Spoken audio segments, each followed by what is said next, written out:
전쟁이 터졌습니다.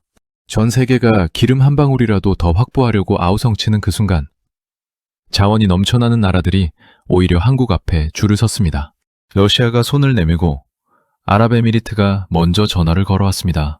기름 한 방울 나지 않는 이 작은 나라에 세계 최강 자원 대국들이 쩔쩔매는 진짜 이유. 지금부터 낱낱이 밝혀드리겠습니다. 우리 땅 울산에 있던 기름이 하루아침에 사라졌습니다. 그것도 무려 90만 배럴이요. 한국 하루 석유 소비량의 3분의 1에 해당하는 양이 눈앞에서 증발했습니다. 어떻게 이런 일이 벌어진 걸까요?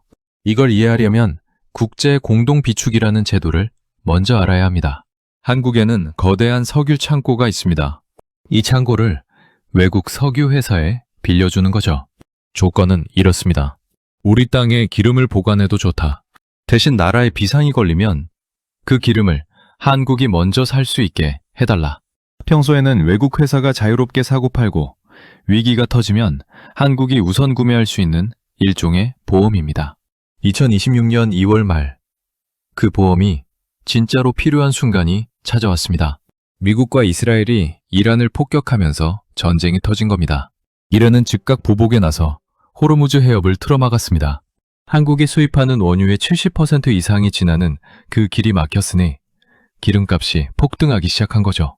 바로 이때 울산 비축기지에 원유 200만 배럴을 맡겨둔 중동의 한 석유회사가 움직였습니다. 원래 이 기름은 국내 정유사가 구매하기로 계약이 돼 있었습니다. 그런데 유가가 폭등하자 더 비싼 값을 부르는 해외 바이어에게 200만 배럴 전부를 넘기겠다며 판을 뒤엎은 겁니다.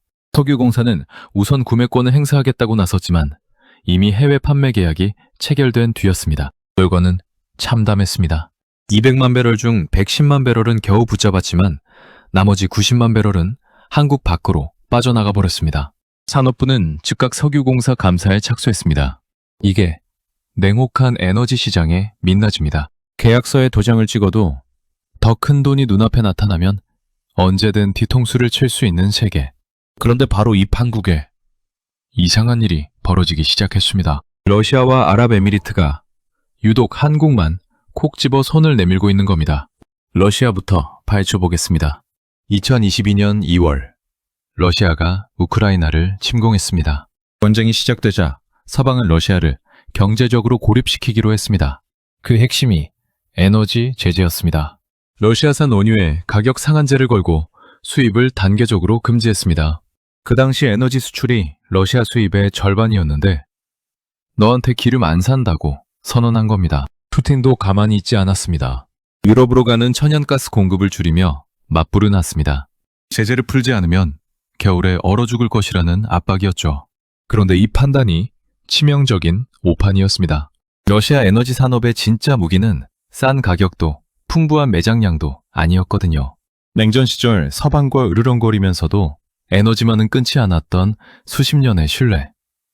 그게 무기였습니다.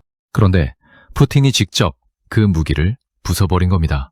유럽은 추웠지만 이를 악물고 러시아산 에너지를 끊어내기 시작했습니다. 미국에서 원유와 LNG를 사들이고 노르웨이산 비중을 늘리고 재생에너지 투자를 급격히 확대했습니다. 유럽은 선언했습니다. 평화협상이 이루어져 일부 제재가 해제되더라도 러시아산 에너지 의존을 끊겠다는 결정에는 변함이 없다고요.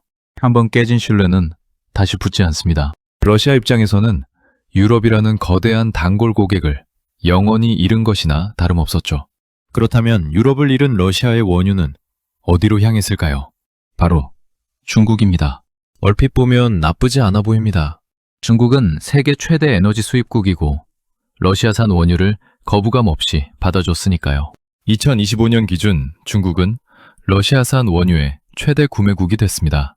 바로 여기에 러시아가 빠진 함정이 있습니다. 경제학에서 가장 무서운 구조 중 하나인 수요 독점이죠. 동네에 생선 가게가 하나 있는데 그 생선을 사주는 식당이 딱 한 곳뿐이라면 어떻게 될까요? 가격을 정하는 건 생선 가게 주인이 아니라 식당 주인입니다. 비싸면 안 산다 한마디면 생선 가게는 울며 겨자 먹기로 깎아줄 수밖에 없습니다. 다른 데 팔 곳이 없으니까요. 지금 러시아가 정확히 이 처지입니다. 2026년 초 기준 러시아산 원유는 국제 기준 대비 37.5%나 할인된 가격에 거래되고 있습니다. 2024년에는 할인율이 15.7%였는데 해가 갈수록 더 깎이고 있는 겁니다. 그나마 숨통을 틔워주던 나라가 인도였습니다. 우크라이나 전쟁 이후 인도는 러시아산 원유의 두 번째 큰 손님이 되어 한때 전체 원유 수입의 36%를 러시아에서 가져갔습니다. 하지만 인도마저 발을 빼기 시작했습니다. 미국과의 무역 협상 과정에서 러시아산 원유 수입을 대폭 줄인 겁니다. 하루 180만 배럴이던 수입량이 110만 배럴까지 떨어졌습니다.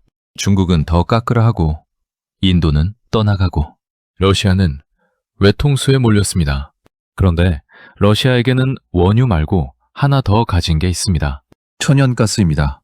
특히 북극 속에는 천문학적인 양의 천연가스가 묻혀 있습니다. 이걸 영하 163도로 냉각하면 부피가 100분의 1로 줄어드는 액체가 되는데 이게 바로 LNG입니다. LNG는 원유처럼 파이프라인 없이도 배에 실어 전 세계 어디든 보낼 수 있습니다. 중국뿐 아니라 일본, 인도, 유럽까지 고객을 넓힐 수 있는 유일한 돌파구인 셈이죠. 러시아는 사활을 걸고 이 북극가스를 캐서 판매하기 위한 아틱 LNG, 이 프로젝트를 밀어붙이고 있습니다. 연간 생산 능력만 약 2,100만 톤. 제대로 돌아가면 러시아 에너지 수출의 판도를 바꿀 수 있는 규모입니다. 그런데 여기서 치명적인 문제에 부딪혔습니다.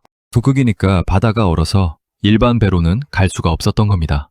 두 가지 조건을 동시에 갖춘 배가 필요했습니다. 첫째, 두께 2m짜리 얼음을 부수면서 항해할 수 있는 쇠빙 능력.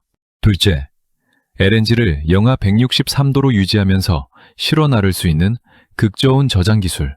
이 두 가지를 한 몸에 담은 배를 쇠빙 LNG선이라고 부르는데 지구상에서 가장 만들기 어려운 배 중 하나입니다. 러시아는 이 배를 직접 만들어 보겠다고 나섰습니다.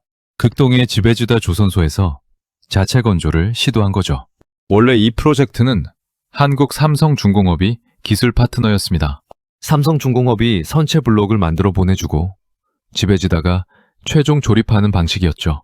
쇠빙 LNG선 15척에 셔틀 탱커 7척, 총 22척 규모의 계약 금액만 약 5조 8천억 원에 달했습니다. 그런데 2022년 전쟁이 터지면서 지베주다 조선소가 미국의 제재 대상에 올랐고 삼성중공업은 철수할 수밖에 없었습니다. 러시아는 우리 힘으로 해내겠다며 밀어붙였고 올해 초 겨우 첫 번째 배를 완성해 북극 항로 시험 항해까지 해냈습니다. 그런데 업계의 반응은 냉담했습니다. 그 배를 뜯어보니 삼성중공업이 떠나기 전에 만들어둔 반조립 선체와 핵심 부품이 그대로 쓰였다는 겁니다. 러시아산이라는 이름표가 붙었을 뿐 속을 들여다보면 한국 기술의 흔적이 고스란히 남아있었던 셈이죠. 진짜 문제는 앞으로입니다. 2,100만 톤을 전부 실어 나르려면 이런 배가 20척 이상 필요한데 지금 확보된 건 겨우 몇 척에 불과합니다. 삼성중공업이 남기고 간 부품으로 겨우 몇 척을 마무리할 수는 있어도 나머지를 독자 기술로 빠르게 찍어내는 건 전혀 다른 차원의 문제입니다. 서방 제재로 해외 발주도 막힌 상황에서 선박부족이 러시아 북극 LNG 수출에 가장 큰 병목으로 작용하고 있습니다. 쇠빙 LNG선은 쇠빙 성능, 극저온 저장, 고출력 추진을 한 배에 담아야 하는 초고난도 성종입니다. 이걸 설계부터 건조까지 해낼 수 있는 나라는 전 세계에서 한국이 사실상 유일하다는 게 업계의 평가입니다. 러시아 땅 속에 가스는 넘쳐나지만 그걸 돈으로 바꿔줄 배는 한국 없이 제대로 만들 수 없는 겁니다. 여러분, 생각해보세요. 수십 년이 넘는 시간 동안 실패하고 투자하고 다시 보존하며 쌓아 올린 기술입니다. 러시아가 지베지다 조선소에서 직접 해보려다 몇 년째 허덕이는 게 바로 그 증거죠. 돈이 있다고, 의지가 있다고 하루아침에 만들어지는 게 아닙니다.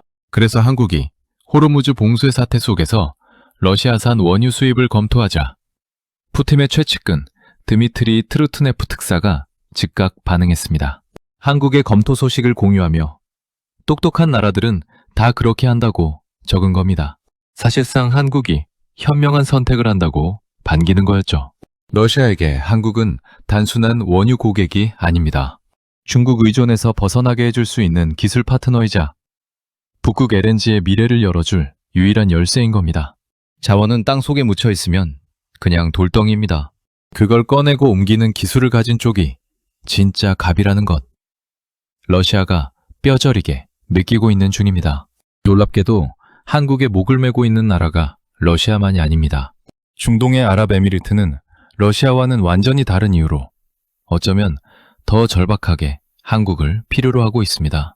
2026년 2월 강훈식 대통령 비서실장이 아랍에미리트를 방문해 확정한 방산협력 규모만 약 50조 원입니다. 불과 3개월 전 정상회담에서 합의한 규모의 2배가 넘는 금액으로 뛴 겁니다. 여기에 원전, 인공지능, 첨단기술 분야 투자 협력 300억 달러를 합치면 총 약 92조 원에 달하는 협력 사업입니다. 규모만 큰 게 아닙니다. 협력의 성격 자체가 달라졌습니다. 예전에는 한국이 완성된 무기를 만들어서 넘기는 단순 거래였습니다. 이번에 체결한 방산협력 프레임워크 양해각서는 차원이 다릅니다. 무기 설계 단계부터 한국이 참여하고 운용 인력을 한국이 교육하고 수십 년간의 유지보수까지 한국이 책임지는 구조입니다. 접력 범위도 방공무기에만 머물지 않습니다. 첨단 항공전력, 해양전력까지 아랍에미리트 방위력 전체를 한국과 함께 설계하겠다는 겁니다. 원전도 마찬가지입니다. 한국이 지은 바라카 원전을 기반으로 해결료 공급부터 인공지능을 접목한 원전 운영, 제3국 원전 시장 공동 진출 로드맵까지 합의했습니다. 쉽게 말해 아랍에미리트가 나라의 방패와 에너지 인프라를 한국에게 맡긴 것이나 다름없습니다. 도대체 왜 아랍에미리트는 세계 최강 미국을 놔두고 한국의 손을 잡은 걸까요? 그 이면에는 미국의 셰일 혁명이 있습니다. 과거 미국은 중동 석유가 없으면 나라가 안 돌아갔습니다. 그래서 중동의 안보를 확실히 책임졌죠. 하지만 지금의 미국은 세계 1위의 산유국입니다. 중동 석유가 아쉽지 않은 수준을 넘어 오히려 글로벌 시장에서 중동과 원유 판매를 두고 경쟁하는 라이벌이 되어버렸습니다. 반면 한국은 기름 한 방울 나지 않아 중동 원유가 절실하면서도 그 대가로 줄 수 있는 기술력을 갖고 있습니다. 아랍에미리트 입장에서는 자기네 기름이 더 이상 아쉽지 않은 미국보다 원유를 확실히 사주면서 안보까지 책임져줄 한국이 훨씬 매력적인 파트너로 떠오른 겁니다. 그리고 이 92조 원짜리 협력의 가치가 진짜로 증명된 건 이틀 뒤 전쟁이 터지고 나서였습니다. 2026년 2월 28일 미국과 이스라엘이 이란을 기습 공습했습니다. 이란은 곧바로 보복에 나섰고 아랍에미리트를 포함한 중동 전역의 미군 기지와 동맹국을 향해 탄도미사일과 드론을 쏟아부었습니다. 탄도미사일 170발, 자폭드론 689대, 순항미사일 8발. 이 포화 속에서 아랍에미리트의 방공망은 미국의 패트리엇, 이스라엘의 에로우, 그리고 한국의 천궁2와 함께 하늘을 막았습니다.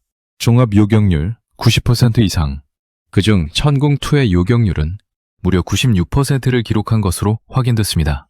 국회 국방위원회 유용원 의원이 밝힌 내용에 따르면 이번 교전에서 천궁2 2개 포대가 약 60여 발의 요격 미사일을 발사했고 이 중 96%가 표적을 정확히 요격했습니다. 순항미사일 8발에 대해서는 천궁2 단독으로 100% 요격을 달성했습니다. 세계 최고 수준으로 평가받는 미국 패트리엇 시스템조차 대규모 복합 공격 상황에서 90%를 넘기기가 쉽지 않다고 전문가들은 말합니다. 그런데 천궁2는 그걸 해냈습니다. 그것도 탄도미사일과 드론이 동시에 쏟아지는 극한의 환경에서요. 방산시장에는 실전 검증이라는 말이 있습니다. 시험장에서 아무리 잘 맞춰도 진짜 전쟁터에서 증명되지 않으면 큰 계약은 따기 어렵습니다. 천궁2는 이번 전투로 그 조건을 단번에 충족했습니다. 패트리엇 요격 미사일 한 발 가격이 최소 40억 원에서 60억 원에 달하는 반면 천궁2 유도탄 단가는 약 15억 원 수준입니다. 가격은 3분의 1인데 성능은 같거나 더 높았던 겁니다. 전 세계 방산 관계자들이 눈을 동그랗게 뜨고 한국을 바라보기 시작한 순간이었습니다. 실전 성과는 즉각 행동으로 이어졌습니다.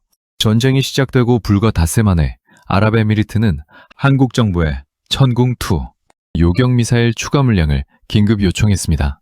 10개 포대 중 2개만 배치된 상태에서 이란의 포화 공격을 막아내다 보니 미사일이 빠르게 소진되고 있었던 겁니다. 한국 정부는 다른 수출 계약국들의 납기 일정이 있어 난색을 표했지만 아랍에미리트가 절충안을 내놨습니다. 포대 전체가 어려우면 요격탄만이라도 먼저 달라는 요청이었죠. 결국 한국은 30여 발의 요격 미사일을 긴급 인도하기로 결정했고 3월 8일 밤 아랍에미리트 공군 수송기가 대구공항에 착륙해 미사일을 실어갔습니다. 미사일이 쏟아지는 와중에 실제로 요격탄을 보내준 나라는 한국뿐이었습니다. 그로부터 열흘 뒤인 3월 18일 강훈식 대통령 비서실장이 아랍에미리트 특사로 귀국하며 발표한 내용은 전 세계를 놀라게 했습니다. 한국보다 먼저 원유를 공급받는 나라는 없을 것이다. 아랍에미리트가 직접 한 약속입니다. 총 2,400만 배럴의 원유를 긴급 도입하기로 확정했고 앞으로도 언제든 긴급 구매할 수 있는 핫라인까지 깔았습니다. 원유 공급망 협력 양해각서 체결에도 합의했습니다. 전 세계가 기름 한 방울이라도 더 확보하려고 아우성치는 판에 아랍에미리트가 한국을 넘버원으로 찍은 겁니다. 일본 요미우리 신문은 이 소식을 전하며 한국의 미사일 방어 시스템 공급이 결정적 요인이 된 것으로 보인다고 분석했습니다. 방산 수출이 에너지 안보로 직결된 교과서에 나올 법한 사례가 만들어진 겁니다. 한국이 천궁2로 아랍에미리트의 하늘을 지켜줬고 아랍에미리트는 원유로 한국의 경제를 지켜주는 구조. 이건 단순한 의리가 아닙니다. 서로가 서로를 필요로 하는 배신하면 양쪽 다 손해인 관계가 만들어진 겁니다. 이게 바로 진짜 외교입니다. 한 발짝 뒤로 물러서 보면 이 모든 이야기에는 역사적으로 반복되어 온 하나의 패턴이 숨어 있습니다. 2023년 중동 산유국들이 석유 수출을 무기로 들었습니다. 이스라엘을 지원하는 서방 국가들의 원유 수출을 금지한 겁니다. 제1차 오일 쇼크, 유가가 4배로 뛰었고 산유국들은 천문학적인 돈을 쓸어 담았습니다. 사우디아라비아, 쿠웨이트, 아랍에미리트, 이란. 이 나라들은 하루아침에 세계에서 가장 부유한 나라가 되었습니다. 그런데 그 돈으로 뭘 했을까요? 병원을 짓고 도로를 놓고 빌딩을 올렸습니다. 문제는 그 병원을 설계한 것도 도로를 깐 것도 빌딩을 세운 것도 전부 서방의 기술과 인력이었다는 겁니다. 돈은 산유국 금고에 들어왔다가 기술을 가진 나라로 다시 흘러나갔습니다. 경제학에서는 이걸 자원의 저주라고 부릅니다. 자원이 넘쳐나는 나라가 오히려 자체 기술력과 산업을 키우지 못하고 결국 기술을 가진 나라에 의존하게 되는 역설입니다. 지금 벌어지는 일이 정확히 이 구조입니다. 러시아는 세계 최대 에너지 자원국 중 하나입니다. 석유도 천연가스도 넘칩니다. 그런데 그 자원을 세계로 실어 나를 베는 한국 없이 만들 수 없습니다. 아랍에미리트는 세계 주요 산유국 중 하나입니다. 마찬가지로 하늘에서 미사일이 쏟아질 때 자국민을 지켜줄 방패는 한국이 만들어줘야 합니다. 원전을 돌리는 기술도 앞으로의 방위력을 설계할 파트너도 한국입니다. 조선, 방산, 원전, 반도체. 한국이 주인 이 기술들은 하루아침에 뚝딱 만들어지는 게 아닙니다. 수십 년간 실패하고 투자하고 다시 도전해서 쌓아 올린 진입 장벽입니다. 그리고 여러분, 지금 이 순간에도 한국은 멈추지 않습니다. 전 세계 메모리 반도체의 60% 이상을 한국이 만들고 있고 인공지능 시대의 필수인 고대역폭 메모리 시장은 SK하이닉스가 선두를 달리고 있습니다. 체코 원전 수주까지 따내며 전 세계 탈탄소 시대를 한국이 이끌고 있습니다. 자원은 땅 속에 묻혀 있으면 그냥 돌덩이입니다. 그걸 꺼내고 옮기고 지키는 기술을 가진 쪽이 진짜 갑입니다. 그리고 그 자리에 지금 대한민국이 서 있습니다. 손 놓고 있을 때가 아닙니다. 우리가 앞서 있는 분야에서 초격차를 벌리고 아직 판이 열리지 않은 새로운 영역에서 선수를 치는 것. 이 두 가지를 동시에 해내야 합니다. 대한민국의 미래, 여러분과 함께 만들어 가겠습니다.